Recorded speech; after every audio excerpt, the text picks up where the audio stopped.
Mano, é isso aí mesmo que você leu no título, cara. Eu não vou esconder nada, eu sempre tive uma, né, sempre muito transparente aqui com vocês. Então, acho assim, você que acha que eu tô sendo pago pela Marvel, nem vai prestar atenção no que eu vou falar nesse vídeo. Vai lá aqui nos comentários, deixa aquele teu comentário mega único, mega original, assim, que ninguém vai se interessar de ler, a não ser os outros que pensam igual a você. E vai embora. E aí a gente continua aqui falando no vídeo aqui, batendo papo, beleza? Porque não se esquece qual é a opinião que a galera quer ouvir aqui nesse canal.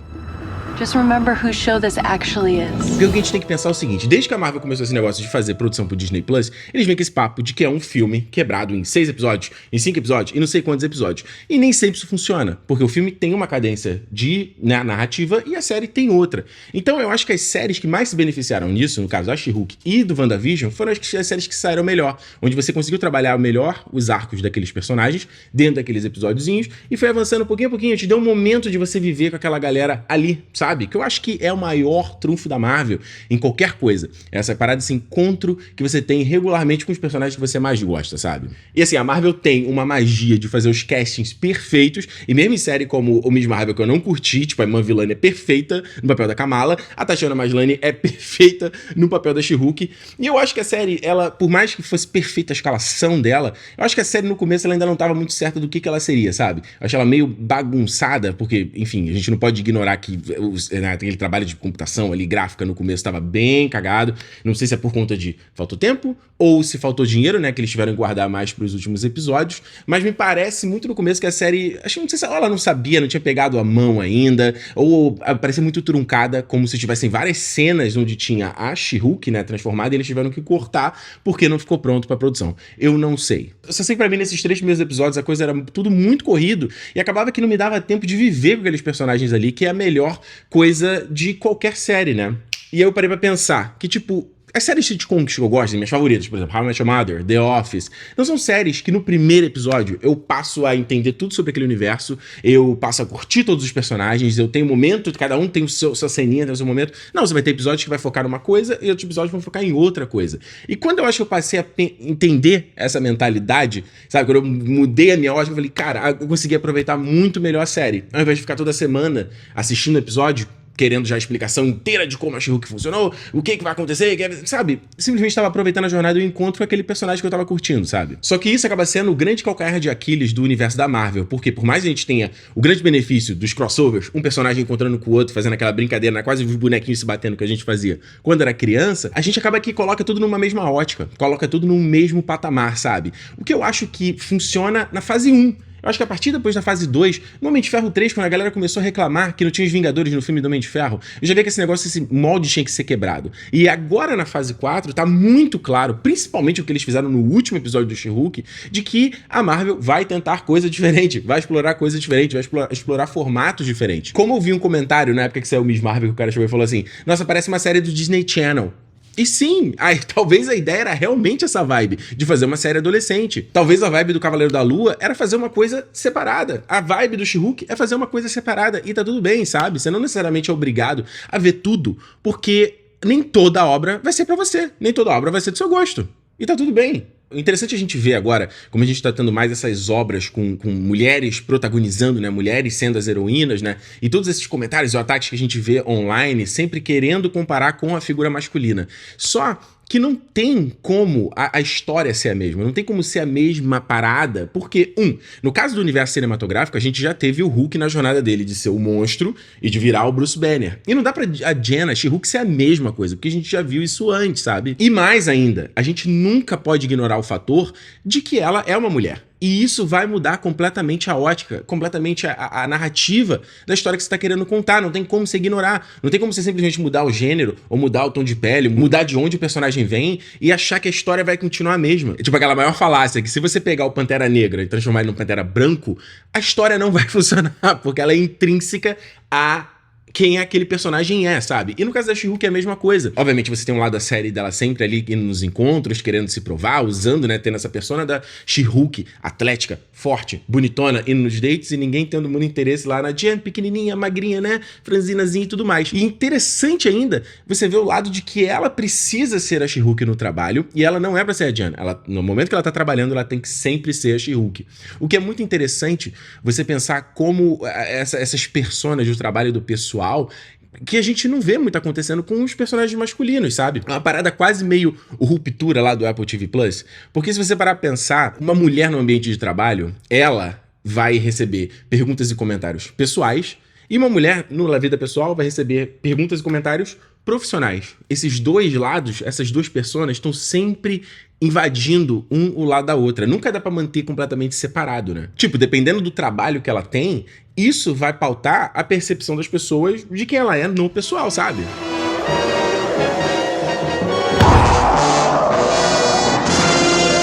Então, tipo, no primeiro momento, a She-Hulk é só a personalidade, né? Só o lado profissional dela. Na vida pessoal, ela continua sendo a Jen de verdade. E todo o conflito da série vai rolando quando essa estrutura começa a desmoronar e ela vai descobrir quem ela é de verdade, qual dos dois ela é de verdade, ou se ela é os dois, sabe? O que é pura jornada do herói, cara. É a pura construção da persona do super-herói que a gente vê em tantas outras obras, mas aqui é adaptada para um contexto que faz sentido por ela ser mulher, entendeu? E eu digo isso, que você não pode ignorar o gênero dela, porque vou te falar, nesse pequeno universo que é o meu público, toda semana, em todo review que eu fazia sobre os episódios, eu só via comentários de homens falando que era a pior série do MCU. Cara escrevendo textos enormes pra reafirmar toda semana de que a série era uma porcaria. Eu não vi isso sempre de mulher, eu só vi isso de homem. Isso é uma coincidência? Acho que não! Eu já falei isso antes pra vocês e eu volto a repetir. Eu não quero me preocupar com o universo cinematográfico da Marvel. Eu não quero me preocupar com resposta, com conexão, com isso, com aquilo, com o futuro, com o Mephisto. Quando eu tô vendo uma obra, quando eu tô vendo um filme, quando eu tô vendo uma série, eu tô vendo o filme e tô vendo aquela série. E eu quero que aquilo ali seja um momentinho ali, umas 2 horas de um filme, ou o episódio da série, seja um momento divertido, sabe? E isso pra mim é o que tem sido maravilhoso na Marvel, deles explorarem outros formatos, outras ideias. E obviamente eu não tenho obrigação de gostar de tudo, né? Eu mesmo não gostei de Miss Marvel, não gostei de Lobisomem na Noite, sabe? Mas eu acho maneiro eles tentarem. Só que eu fiquei muito feliz com a sagacidade dos roteiristas na série da She-Hulk, de tipo, por mais que a série tenha participação o tempo todo, é o caso, né, um caso diferente na semana, e você tem o Wong, e tem a galera esperando o Demolidor, e tem aquele tal, ele nunca tira o foco da Jen, ele nunca tira o foco da She-Hulk, ele nunca sobrepuja a She-Hulk. Nem mesmo como o Demolidor aparece, que acho que era uma das paradas que a gente tava mais na expectativa pra ver, como eles iam diferenciar, né, da versão da Netflix, e você vê que por mais que ele apareça, cara, e seja um novo take, ele não rouba a cena dela. Na verdade, a química dos dois é excelente, a brincadeira deles, todo o flerte, né, aquela tensão sexual deles o tempo inteiro no episódio é maravilhosa, a maneira como eles abordam, como eles enfrentam os inimigos, cara, é muito legal. E isso é quadrinho puro, sabe? This guy's really kind of doing it for me.